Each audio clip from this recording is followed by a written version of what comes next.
Em nome do Pai, do Filho e do Espírito Santo. Amém.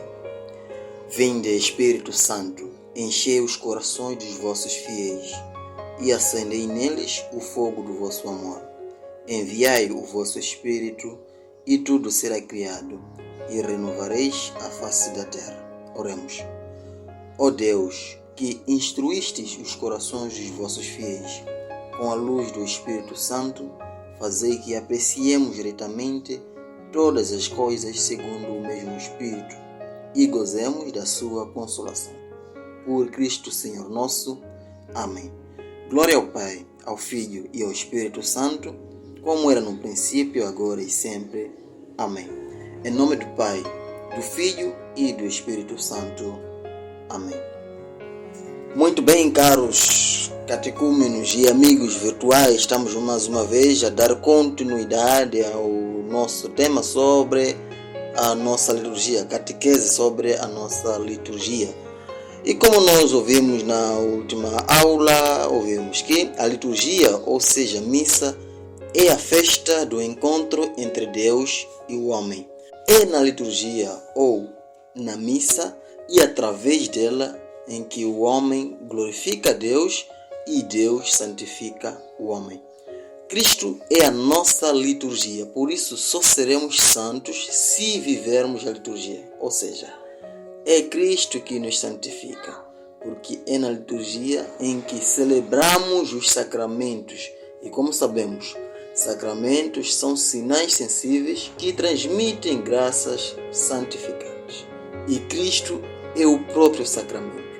Assim, o homem, fazendo parte do sacerdócio comum instituída no batismo, ele participa na ação salvífica de Cristo. Sim, Cristo quer que através de nós seja salvo o outro, ou seja, quer que nós sejamos o instrumento para a salvação do outro.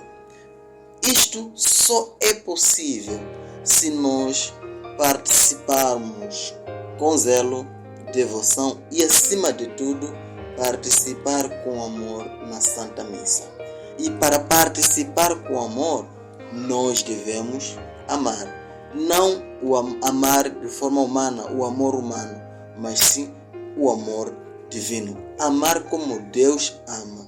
E para tal, nós devemos pedir a graça de Deus para que possamos amar como Deus ama. Então, a nossa liturgia, a liturgia da igreja, ou seja, a missa, é a ação salvífica de Cristo na igreja. A reforma do Concílio Vaticano II situa exatamente a liturgia como o último momento da história da salvação. É verdade que no documento do Concílio Vaticano II, o Sacro Santo Concílio número 5, fala de 3 momentos da história da salvação. Fala primeiro do primeiro momento, que é o momento profético ou de anúncio, que é do Antigo Testamento. E temos o segundo momento, que é o momento da plenitude dos tempos ou da realização plena em Jesus Cristo. Se nós, como podemos ler em Lucas 24, 27, Jesus diz: "E começando por Moisés e passando por todos os profetas, explicou-lhes em todas as Escrituras as passagens que se referiam a ele." Portanto, o Antigo Testamento anuncia e o Novo Testamento realiza-se em Jesus Cristo. E agora temos o terceiro momento, que é o momento da igreja, ou a continuação, momento da continuação da obra realizada por Cristo. Devemos entender que a igreja é a continuação da obra de Cristo. Como São Paulo diz, a igreja é a continuação do corpo místico de Cristo, ou a igreja é o corpo místico de Cristo. O tempo da igreja não se diz de continuação porque vem depois de Cristo, não. Mas sim diz-se que é a continuação porque entre o tempo de Cristo e o tempo da igreja existe a liturgia, que não é apenas o elo de ligação, mas constitui a continuação da ação de Cristo na igreja. Esta continuação é mais evidente neste dizer do Sacro Santo Concílio no número 6. Assim como Cristo foi enviado pelo Pai, assim Ele enviou os apóstolos, cheios do Espírito Santo, não só para que, pregando o Evangelho a toda criatura, anunciassem que o Filho de Deus, pela sua morte e ressurreição, nos libertará do poder de Satanás e da morte e nos introduzirá no reino do Pai, mas também para que realizassem a obra da salvação que anunciavam mediante o sacrifício e os sacramentos, à volta dos quais gira toda a vida litúrgica. A Igreja recebe de Cristo a missão de continuar a sua obra através da liturgia, o anúncio da palavra e a celebração dos sacramentos. Eis o que nós vivemos na liturgia, na missa, anúncio da palavra e a celebração dos sacramentos. A liturgia aparece como momento de revelação, como história de salvação, enquanto atuação do mistério de Cristo, que é o objeto de toda a revelação.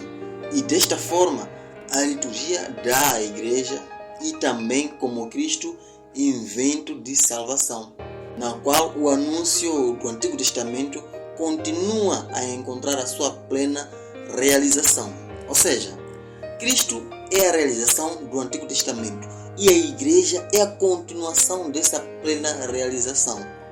E por isso a Igreja e Cristo, eles são como uma única pessoa, como é o sacramento do matrimônio, onde homem e mulher se tornam um. São Paulo chama a Igreja de esposa de Cristo, porque a esposa se identifica no marido. A Igreja se identifica na pessoa de Cristo.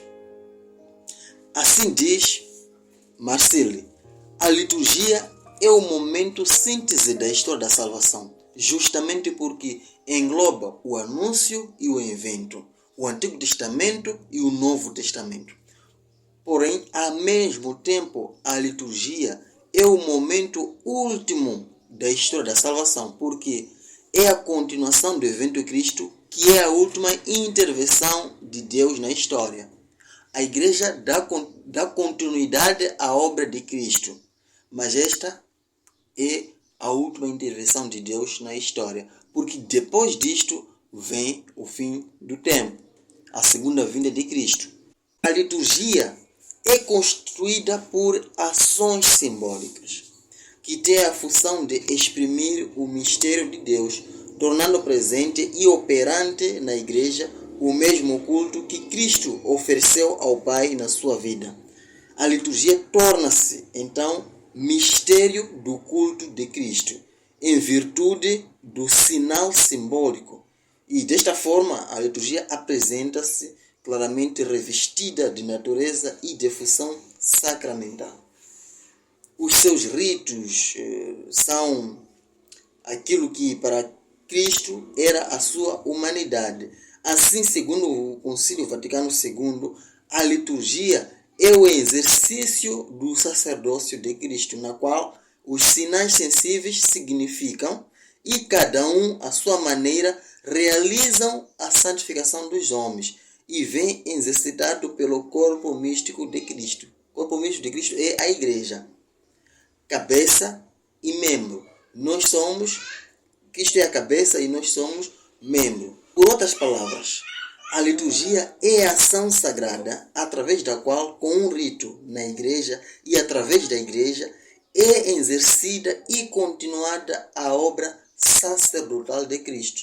Portanto, na liturgia, atua-se a ação sacerdotal de Cristo e de tal modo que a celebração da Igreja adquire a característica que era própria do culto de Cristo, que é a santificação dos homens e a glorificação de Deus. É isto que Cristo fez aqui na terra, a santificação dos homens e a glorificação de Deus. É isto que a Igreja continua na sua liturgia, a santificação dos homens e a glorificação de Deus. Portanto, a liturgia é a constante atuação do mistério pascal de Cristo. Para compreender este mistério, precisamos de recordar que falar da Páscoa como realização e centro da história da salvação, não é considerá-la apenas como um momento histórico, na qual Deus libertou o homem, fazendo-o entrar na sua aliança, quer ao nível simbólico profético no Antigo Testamento, quer ao nível real definitivo no Novo Testamento. A Páscoa é também um momento ritual daquele acontecimento.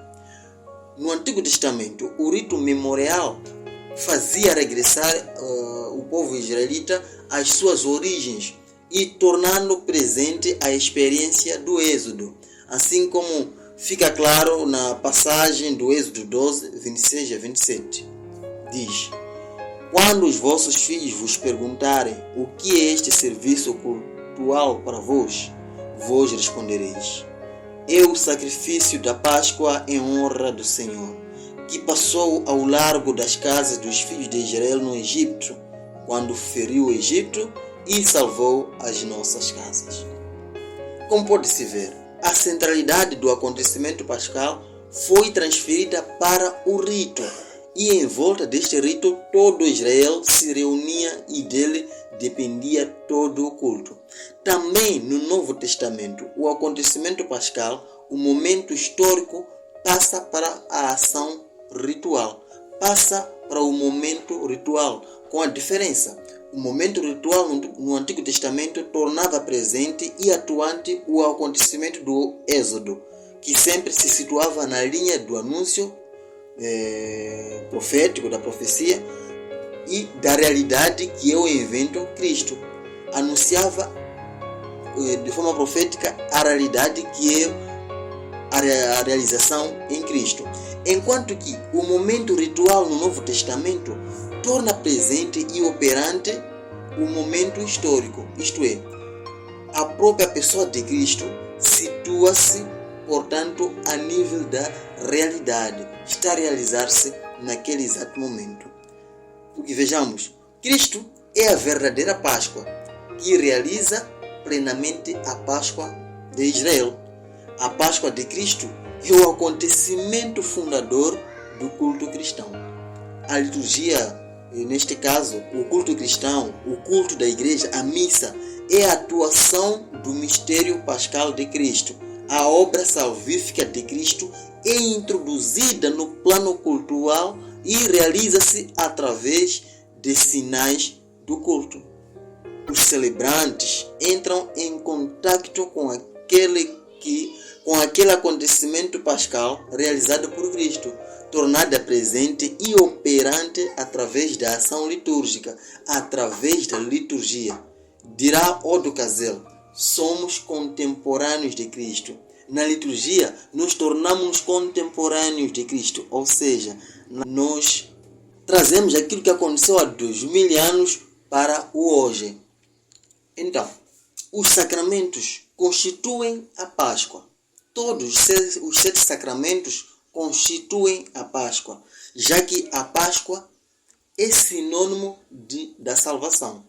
Assim, a liturgia é o momento último da Páscoa de Cristo, no qual todos os sacramentos e cada um individualmente são uma particular comunicação do mistério total de Cristo e centraliza-se na Eucaristia, no sacramento da Eucaristia, que é o centro e cume do mistério pascal. O sacramento mais importante da igreja é a Eucaristia. E por isso nós cristãos devemos defender a Eucaristia. Não devemos ver a Eucaristia como se fosse apenas um símbolo. Não. Nós devemos ver a Eucaristia porque é verdadeiramente o centro de toda a vida cristã. A Eucaristia é muito importante, meus caros. E por isso, aquele cristão batizado, aquele que comunga, deve saber por que está a comungar. Deve saber que está a receber o próprio Cristo. Nós não devemos comparar com ceias que acontecem nas igrejas protestantes, em momento algum. Porque aquilo não é Eucaristia. É apenas símbolo. Mas é o Cristo a se entregar a nós na Eucaristia.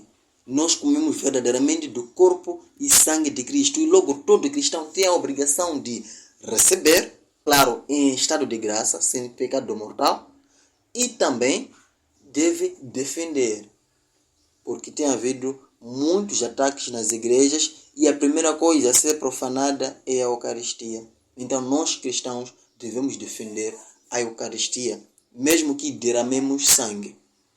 Agora, como nós já estamos a repetir várias vezes, a liturgia continua a obra de Cristo. Atua o mistério redentor de Cristo, porque nela está presente o próprio Cristo. Como diz Cristo em Mateus 28:20. Eu estarei convosco até ao fim dos tempos. Aliás, o Sacrosanto número 7, Sacrosanto Concílio número 7 diz: para realizar tão grande obra, Cristo está presente na sua igreja, especialmente nas ações litúrgicas. Está presente no sacrifício da missa, quer na pessoa do ministro, que é o padre, quer e sobretudo sob as espécies eucarísticas, pão e vinho. Está presente com o seu dinamismo nos sacramentos, está presente com a sua ação nos sacramentos, na palavra proclamada. Está presente quando a igreja reza e canta. Ele que prometeu: onde estiverem 2 ou 3 reunidos em meu nome, eu estou no meio deles. Mateus 18:20. A liturgia exercita e continua a obra sacerdotal de Cristo através de um rito simbólico. O rito é o sinal sagrado que significa uma realidade e a realiza. É um sinal sagrado que significa uma realidade e logo a realiza. Para compreender a liturgia, meus caros amigos de catecúmenos virtuais, e poder participar nela ativamente, plenamente e conscientemente, precisamos, antes de tudo, de compreender a linguagem ritual ou simbólica que a liturgia usa. Para que nós saibamos participar da Santa Missa, melhor participar da Santa Missa, nós precisamos de compreender a linguagem ritual ou simbólica que a liturgia usa. Por que todos aqueles gestos? Por que sentamos? Por que ajoelhamos? Por que cantamos? Por que dançamos? Por que batemos palmas? Então nós devemos compreender. E para compreender, meus caros amigos, continuem a visitar esta página, acompanhando as catequeses que aqui nós vamos tendo sobre a liturgia, e desta forma, aos poucos, nós vamos desvendar este mistério escondido nos símbolos que nós temos atuado na Santa Missa. Meus caros, que você participa nestas catequeses, aprendeu alguma coisa, saiba que também o seu irmão precisa aprender. É por isso, partilhe este vídeo, esta catequese com os seus amigos, diga a eles para também se inscreverem neste canal, dê um like, sobretudo comente. Se haver alguma dúvida, algo falei e não foi bem compreendida, escreva a sua dúvida e eu farei a questão de esclarecer. Por isso, meus caros, fique deste lado na graça de Deus e não se esqueça de rezar. Nós sempre devemos rezar e todo cristão é obrigado a participar da missa dominical. E por isso, logo no próximo domingo, não se esqueça, acorde, prepare-se e participe na missa. Glória ao Pai, ao Filho e ao Espírito Santo, como era no princípio, agora e sempre. Amém. Em nome do Pai, do Filho e do Espírito Santo. Amém.